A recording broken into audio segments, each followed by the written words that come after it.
ತಮಿಳುನಾಡಿನ ಮಾಜಿ ಉಪಮುಖ್ಯಮಂತ್ರಿ ಉದಯನಿಧಿ ಸ್ಟಾಲಿನ್ ಅವರು ಬಹಿರಂಗ ವೇದಿಕೆಯಲ್ಲಿ ನಟಿ ತ್ರಿಷಾ ಬಗ್ಗೆ ನೀಡಿದ ಆ ಒಂದು ಹೇಳಿಕೆ ಈಗ ಇಡೀ ರಾಜಕೀಯ ಮತ್ತು ಸಿನಿಮಾ ರಂಗದಲ್ಲಿ ದೊಡ್ಡ ಮಟ್ಟದ ಚರ್ಚೆಗೆ ಕಾರಣವಾಗಿದೆ. ಅಷ್ಟಕ್ಕೂ ಉದಯನಿಧಿ ಸ್ಟಾಲಿನ್ ವೇದಿಕೆ ಮೇಲೆ ಹೇಳಿದ್ದಾದ್ರೂ ಏನು, ಈ ಹೇಳಿಕೆ ಹೊರಬೀಳ್ತಾ ಇದ್ದಂತೆ ತಮಿಳುನಾಡಿನ ಪ್ರಸ್ತುತ ಮುಖ್ಯಮಂತ್ರಿ ಟಿವಿಕೆ ಪಕ್ಷದ ನಾಯಕ ವಿಜಯ್ ಉದಯನಿಧಿ ಸ್ಟಾಲಿನ್ ಅವರನ್ನ ಅರೆಸ್ಟ್ ಮಾಡೋದಕ್ಕೆ ಆದೇಶ ನೀಡಿದ್ದಾದ್ರೂ ಯಾಕೆ? ಈ ಒಂದು ಬೆಳವಣಿಗೆಯಿಂದ ಇಡೀ ದೇಶವೇ ಈಗ ತಮಿಳುನಾಡಿನತ್ತ ತಿರುಗಿ ನೋಡುವಂತಾಗಿದೆ. ಅಷ್ಟಕ್ಕೂ ತಮಿಳುನಾಡಿನ ರಾಜಕೀಯದಲ್ಲಿ ಏನೆಲ್ಲ ನಡೀತಾ ಇದೆ, ಇದರ ಬಗ್ಗೆನೇ ಒಂದು ವಿಶೇಷ ವರದಿ ಇದೆ, ಬನ್ನಿ ನೋಡ್ತಾ ಹೋಗೋಣ. ಸ್ನೇಹಿತರೆ, ತಮಿಳುನಾಡಿನ ರಾಜಕೀಯ ವಲಯದಲ್ಲಿ ಆಡಳಿತ ಪಕ್ಷ ಅಂದ್ರೆ ಟಿವಿಕೆ ಮತ್ತು ಡಿಎಂಕೆ ನಡುವೆ ತೀವ್ರ ಕಾನೂನು ಹಾಗೂ ಸಿದ್ಧಾಂತದ ಸಂಘರ್ಷ ಏರ್ಪಟ್ಟಿದೆ. ಸಿನಿಮಾ ನಟಿ ತ್ರಿಷಾ ಅವರ ಹೆಸರನ್ನ ಉಲ್ಲೇಖಿಸಿ ಡಿಎಂಕೆ ಶಾಸಕರು ಮತ್ತು ಹಿರಿಯ ನಾಯಕರು ನಡೆಸಿದ ವ್ಯಂಗ್ಯಪೂರಿತ ವಾಗ್ದಾಳಿಗಳು, ಅದರ ನಂತರ ನಡೆದ ಪೊಲೀಸ್ ದೂರುಗಳು, ರಾಜ್ಯವ್ಯಾಪಿ ಬಂಧನಗಳು ಮತ್ತು ಮಾಜಿ ಮುಖ್ಯಮಂತ್ರಿ ಎಂಕೆ ಸ್ಟಾಲಿನ್ ಅವರ ಪ್ರತಿಕ್ರಿಯೆಗಳು ತಮಿಳುನಾಡು ರಾಜಕೀಯದಲ್ಲಿ ದೊಡ್ಡ ಚರ್ಚೆಗೆ ಕಾರಣವಾಗಿದೆ. ಸ್ನೇಹಿತರೆ, ತಮಿಳುನಾಡು ವಿಧಾನಸಭೆಯ ವಿರೋಧ ಪಕ್ಷದ ನಾಯಕ ಉದಯನಿಧಿ ಸ್ಟಾಲಿನ್ ಅವರು ತಾಂಜಾವೂರಿನಲ್ಲಿ ಕಾವೇರಿ ನದಿ ನೀರು ಹಂಚಿಕೆ ವಿವಾದಕ್ಕೆ ಸಂಬಂಧಿಸಿದಂತೆ ಆಯೋಜಿಸಲಾಗಿದ್ದ ರೈತರ ಪ್ರತಿಭಟನಾ ಸಮಾವೇಶದಲ್ಲಿ ಮಾತನಾಡುತ್ತಾ ಮುಖ್ಯಮಂತ್ರಿ ವಿಜಯ್ ಅವರ ಆಡಳಿತವನ್ನ ತೀವ್ರವಾಗಿ ಟೀಕಿಸಿದರು. ವಿಜಯ್ ಸರ್ಕಾರವು ಕಾವೇರಿ ನೀರನ್ನ ರಾಜ್ಯಕ್ಕೆ ತರುವಲ್ಲಿ ವಿಫಲವಾಗುತ್ತಿದೆ ಎಂದು ವಾಗ್ದಾಳಿ ನಡೆಸ್ತಾ ಇದ್ದಾಗ ಪ್ರತಿಭಟನೆಯಲ್ಲಿದ್ದ ಕೆಲವರು ತ್ರಿಷಾ ಎಂದು ಘೋಷಣೆಗಳನ್ನ ಕೂಗಲು ಪ್ರಾರಂಭಿಸಿದರು. ಈ ಹಂತದಲ್ಲಿ ತಮ್ಮ ಭಾಷಣವನ್ನ ಕ್ಷಣಕಾಲ ತಡೆದ ಉದಯನಿಧಿ ಸ್ಟಾಲಿನ್ ಅವರು ನಗುನಗುತ್ತಾ ಮಂದಹಾಸದೊಂದಿಗೆ ದ್ವಂದ್ವಾರ್ಥದಲ್ಲಿ ಅಂದ್ರೆ ಡಬಲ್ ಮೀನಿಂಗ್ ನಲ್ಲಿ ಹಾಗೂ ಆಕ್ಷೇಪಾರ್ಹ ಧ್ವನಿಯಲ್ಲಿ ಪ್ರತಿಕ್ರಿಯಿಸುತ್ತಾ ನೀರು ಬರಲಿ ಬಿಡಲಿ, ನೀರು ಬರಬೇಕು, ನಾನು ಹೇಳಿದ್ದು ಕಾವೇರಿ ನೀರನ್ನ ಎಂಬ ಅರ್ಥದಲ್ಲಿ ಮಾತನಾಡಿದ್ರು. ಈ ಹೇಳಿಕೆಯು ನಟಿ ತ್ರಿಷಾ ಮತ್ತು ಮುಖ್ಯಮಂತ್ರಿ ವಿಜಯ್ ನಡುವಿನ ವೈಯಕ್ತಿಕ ಬಾಂಧವ್ಯದ ಕುರಿತು ತಮಿಳುನಾಡು ಸೇರಿದಂತೆ ದಕ್ಷಿಣ ಭಾರತದಾದ್ಯಂತ ಹರಿದಾಡ್ತಾ ಇದ್ದ ವದಂತಿಗಳನ್ನು ಸಾರ್ವಜನಿಕ ವೇದಿಕೆಗಳಲ್ಲಿ ಅಸಭ್ಯವಾಗಿ ಬಳಸಿಕೊಂಡಂತಿದೆ ಎಂದು ವ್ಯಾಪಕ ಆಕ್ರೋಶಕ್ಕೆ ಕಾರಣವಾಯಿತು. ಇದೇ ಮಾದರಿಯ ಮತ್ತೊಂದು ಘಟನೆಯಲ್ಲಿ ಡಿಎಂಕೆ ಶಾಸಕ ಹಾಗೂ ಮಾಜಿ ಸಚಿವ ಅನಿತಾ ಆರ್ ರಾಧಾಕೃಷ್ಣನ್ ಅವರು ತೂತುಕುಡಿಯ ಅತೂರಿನಲ್ಲಿ ನಡೆದ ಕರುಣಾನಿಧಿ ಅವರ ಜನ್ಮೋತ್ಸವದ ಸಾರ್ವಜನಿಕ ಸಮಾವೇಶದಲ್ಲಿ ಮಾತನಾಡುತ್ತಾ ಮುಖ್ಯಮಂತ್ರಿ ವಿಜಯ್ ಅವರ ವಿರುದ್ಧ ವೈಯಕ್ತಿಕ ನಿಂದನೆಯನ್ನ ಮಾಡಿದ್ರು. ವಿಜಯ್ ಅವರ ಜನ್ಮದಿನದಂದು ನಟಿ ತ್ರಿಷಾ ಅವರು ಸೋಷಿಯಲ್ ಮೀಡಿಯಾದಲ್ಲಿ ಹಂಚಿಕೊಂಡಿದ್ದ ಶೇರ್ ಮಾಡಿದ್ದಂತಹ ಫೋಟೋವನ್ನ ಉಲ್ಲೇಖಿಸಿದ ಅನಿತಾ ರಾಧಾಕೃಷ್ಣನ್ ಅವರು ಮುಖ್ಯಮಂತ್ರಿ ವಿಜಯ್ ಅವರು ನಟಿಯೊಂದಿಗೆ ಅಂದ್ರೆ ತ್ರಿಷಾ ಅವರೊಂದಿಗೆ ಮನೆಯಲ್ಲಿ ಎಷ್ಟು ಸಂತೋಷವಾಗಿದ್ದೆ, ಈಗ ವಿಧಾನಸಭೆಯಲ್ಲಿ ಬಂದು ಸಿಲುಕಿಕೊಂಡಿದ್ದೇನಲ್ಲ ಎಂದು ಯೋಚಿಸ್ತಾ ಇದ್ದಾರೆ ಎಂದು ವ್ಯಂಗ್ಯವಾಡಿದರು. ಈ ಎರಡೂ ಘಟನೆಗಳು ಕೇವಲ ರಾಜಕೀಯ ವಿಮರ್ಶೆಯಾಗಿರದೆ ಮಹಿಳೆಯ ಘನತೆಗೆ ಧಕ್ಕೆ ತರುವ ಸಾರ್ವಜನಿಕ ನಿಂದನೆಯಾಗಿದೆ ಎಂಬ ವಾದವನ್ನ ಮುನ್ನೆಲೆಗೆ ತಂದವು.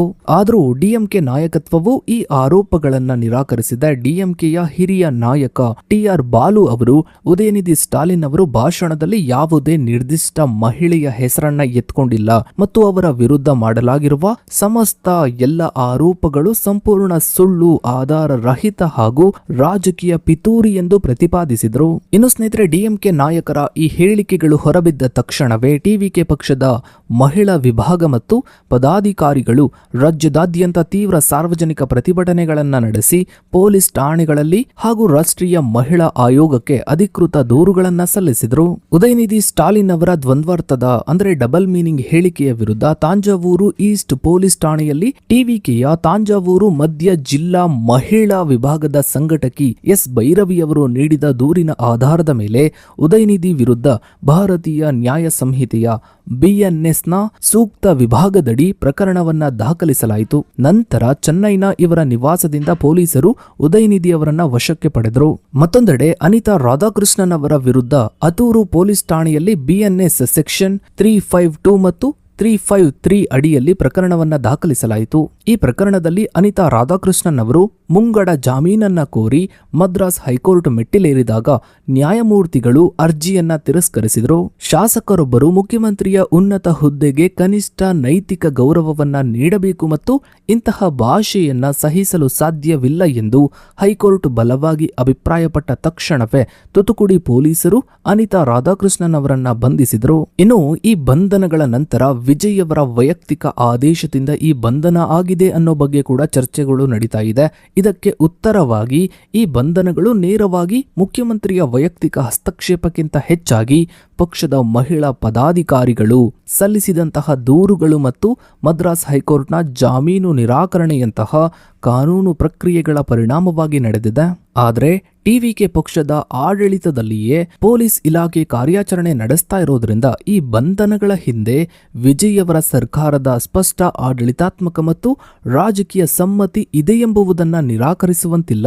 ಇನ್ನು ಸ್ನೇಹಿತರೆ, ಡಿಎಂಕೆ ಪಕ್ಷದ ಮಾಜಿ ಮುಖ್ಯಮಂತ್ರಿ ಎಂಕೆ ಸ್ಟಾಲಿನ್ ಅವರು ತಮ್ಮ ಮಗನಾದ ಉದಯನಿಧಿ ಸ್ಟಾಲಿನ್ ಮತ್ತು ಅನಿತಾ ರಾಧಾಕೃಷ್ಣನ್ ಅವರ ಬಂಧನವನ್ನ ತೀವ್ರವಾಗಿ ಖಂಡಿಸಿದ್ದಾರೆ. ಸಿಎಂ ವಿಜಯ್ ಅವರು ತಮಿಳುನಾಡಿನಲ್ಲಿ ಸಿನಿಮಾ ಶೈಲಿಯ ಪೊಲೀಸ್ ದಬ್ಬಾಳಿಕೆಯನ್ನ ಆಡಳಿತವನ್ನ ನಡೆಸ್ತಾ ಇದ್ದಾರೆ ಎಂದು ಸ್ಟಾಲಿನ್ ಆರೋಪಿಸಿದ್ದು, ವಿರೋಧ ಪಕ್ಷದ ಧ್ವನಿಯನ್ನ ಹತ್ತಿಕ್ಕಲು ಅಡಗಿಸಲು ಅಧಿಕಾರವನ್ನ ದುರ್ಬಳಕೆ ಮಾಡಿಕೊಳ್ಳಲಾಗ್ತಾ ಇದೆ ಎಂದು ಕಿಡಿಕಾರಿದ್ದಾರೆ. ಶಾಸಕರು ತಮ್ಮ ಕ್ಷೇತ್ರದಲ್ಲಿ ಸಾರ್ವಜನಿಕ ಕಾಮಗಾರಿಗಳ ಪರಿಶೀಲನೆಯಲ್ಲಿದ್ದಾಗ ಹಠಾತ್ತನೆ ಬಂಧಿಸಿರುವುದು ಆಡಳಿತ ಸರ್ಕಾರದ ಸರ್ವಾಧಿಕಾರಿ ಧೋರಣೆಯನ್ನ ಪ್ರದರ್ಶಿಸುತ್ತದೆ ಎಂದು ಇವರು ಖಂಡಿಸಿದ್ದಾರೆ. ಇಲ್ಲಿ ವಿಪರ್ಯಾಸ ಏನು ಅಂದ್ರೆ, ಈ ಸ್ಟಾಲಿನ್ ಸರ್ವಾಧಿಕಾರಿ ಧೋರಣೆ ಬಗ್ಗೆ ಮಾತನಾಡ್ತಾ ಇದ್ದಾರೆ. ಆದ್ರೆ ಅಸಲಿ ಸತ್ಯ ಏನು ಅಂತ ನೋಡಿದ್ರೆ, ಇವರ ತಂದೆ ಕರುಣಾನಿಧಿ ಅವರು ರಷ್ಯಾದ ಸರ್ವಾಧಿಕಾರಿ, ರಷ್ಯಾದ ಡಿಕ್ಟೇಟರ್ ಆ ಸ್ಟಾಲಿನ್ ನ ಹೆಸರನ್ನ ಈ ಸ್ಟಾಲಿನ್ಗೆ ಇಟ್ಟಿರೋದು. ಇವರು ಈಗ ಸರ್ವಾಧಿಕಾರಿ ಧೋರಣೆ ಅಂತ ಮಾತನಾಡ್ತಾ ಇದ್ದಾರೆ. ಸ್ಟಾಲಿನ್ ಅವರು ವಿಜಯ್ ಸರ್ಕಾರದ ತುರ್ತು ಕಾರ್ಯಾಚರಣೆಯ ನೈತಿಕತೆಯನ್ನ ಪ್ರಶ್ನಿಸುತ್ತಾ ಶ್ರೀ ವೈಕುಂಠಂ ಕ್ಷೇತ್ರದ ಟಿವಿಕೆ ಶಾಸಕರೊಬ್ಬರ ವಿರುದ್ಧ ಗ್ಯಾಂಗ್ ಬಲಾತ್ಕಾರದ ಸಂತ್ರಸ್ತೆಯೊಬ್ಬರು ಗಂಭೀರ ದೂರನ್ನ ನೀಡಿದ್ದರೂ ಯಾವುದೇ ಕ್ರಮವನ್ನ, ದೈಹಿಕ ಬಲಾತ್ಕಾರದ ದೂರನ್ನ ನೀಡಿದ್ರೂ ಕೂಡ ಯಾವುದೇ ಕ್ರಮವನ್ನ ಕೈಗೊಳ್ಳದ ವಿಜಯ್ ಸರ್ಕಾರ ವಿಮರ್ಶೆ ಮಾಡುವ ವಿರೋಧ ಪಕ್ಷದ ಶಾಸಕರ ವಿರುದ್ಧ ಅತ್ಯಂತ ವೇಗದಲ್ಲಿ ಪೊಲೀಸ್ ಪಡೆಗಳನ್ನ ಬಳಸುತ್ತಿದೆ ಎಂದು ಟೀಕಿಸಿದ್ದಾರೆ. ಜನರಿಗೆ ನೀಡಿರುವ ಭರವಸೆಯನ್ನ ಈಡೇರಿಸಲು ವಿಫಲವಾಗಿರುವ ಟಿವಿಕೆ ಸರ್ಕಾರವು ಕುದುರೆ ವ್ಯಾಪಾರದ ಮೂಲಕ ಶಾಸಕರನ್ನ ತನ್ನತ್ತ ಸೆಳೆಯಲು ಪ್ರಯತ್ನಿಸ್ತಾ ಇದೆ ಮತ್ತು ತನಗಾಗುವ ರಾಜಕೀಯ ಹಿನ್ನಡೆಯನ್ನ ಮುಚ್ಚಿ ಹಾಕಲು ವಿರೋಧ ಪಕ್ಷದವರನ್ನ ಜೈಲಿಗೆ ತಳ್ಳುತ್ತಿದೆ ಎಂಬುದು ಸ್ಟಾಲಿನ್ ಅವರ ಮುಖ್ಯ ವಾದವಾಗಿದೆ. ಡಿಎಂಕೆ ಸಂಸದ ಕನಿಮೋಳಿ ಕರುಣಾನಿಧಿ ಕೂಡ ಈ ಬಂಧನಗಳನ್ನು ರಾಜಕೀಯ ಸೇಡಿನ ಪರಮಾವಧಿ ಎಂದು ಬಣ್ಣಿಸಿದ್ದಾರೆ. ಇನ್ನು ಸ್ನೇಹಿತರೆ, ಈ ಪ್ರಕರಣದಲ್ಲಿ ಭಾಗಿಯಾಗಿರುವ ಪ್ರಮುಖ ನಾಯಕರು, ಅವರ ಮೇಲಿರುವ ಆರೋಪಗಳು ಮತ್ತು ಅದಕ್ಕೆ ಸಂಬಂಧಿಸಿದ ಕಾನೂನಾತ್ಮಕ ಕ್ರಮಗಳ ಬಗ್ಗೆ ನೋಡ್ತಾ ಹೋದ್ರೆ, ಮೊದಲನೇದಾಗಿ ಉದಯನಿಧಿ ಸ್ಟಾಲಿನ್ ತಾಂಜಾವೂರು ಕಾವೇರಿ ಪ್ರತಿಭಟನೆಯಲ್ಲಿ ನಟಿ ತ್ರಿಷಾ ಹೆಸರು ಕೇಳಿ ಬಂದಾಗ ದ್ವಂದ್ವಾರ್ಥ ಅಂದ್ರೆ ಡಬಲ್ ಮೀನಿಂಗ್ ಹಾಗೂ ಅಶ್ಲೀಲ ಪದ ಬಳಕೆ. ಎರಡನೆಯದಾಗಿ ಅನಿತಾ ಆರ್ ರಾಧಾಕೃಷ್ಣನ್ ತ್ರಿಷಾ ಹಂಚಿಕೊಂಡಿದ್ದಂತಹ ಬರ್ತ್ಡೇ ಫೋಟೋವನ್ನ ಆಧರಿಸಿ ಸಿಎಂ ವಿಜಯ್ ವಿರುದ್ಧ ಅತೂರಿನಲ್ಲಿ ನಿಂದನೀಯ ಮಾತುಗಳು. ಇನ್ನು ಮೂರನೆಯದಾಗಿ ಮನ್ಸೂರ್ ಅಲಿ ಖಾನ್ ಲಿಯೋ ಸಿನಿಮಾ ಸಂದರ್ಭದಲ್ಲಿ ತ್ರಿಷಾ ಕುರಿತು ಒಂದು ಪರ್ಟಿಕ್ಯುಲರ್ ಸನ್ನಿವೇಶದ ಆಕ್ಷೇಪರಹ ಕಮೆಂಟ್. ಇದೊಂದು ಹಳೆ ಪ್ರಕರಣ. ಇದನ್ನೆಲ್ಲ ನೋಡ್ತಾ ಇದ್ರೆ ನಮ್ ಜನಕ್ಕೆ ಈ ಸಿನಿಮಾಗಳನ್ನ ಹಾಗೆ ರಾಜಕೀಯವನ್ನ ಹೊರತುಪಡಿಸಿ ಬೇರೆ ಏನು ಗೊತ್ತೇ ಇಲ್ವೇನೋ ಅಂತ ಅನ್ಸುತ್ತೆ.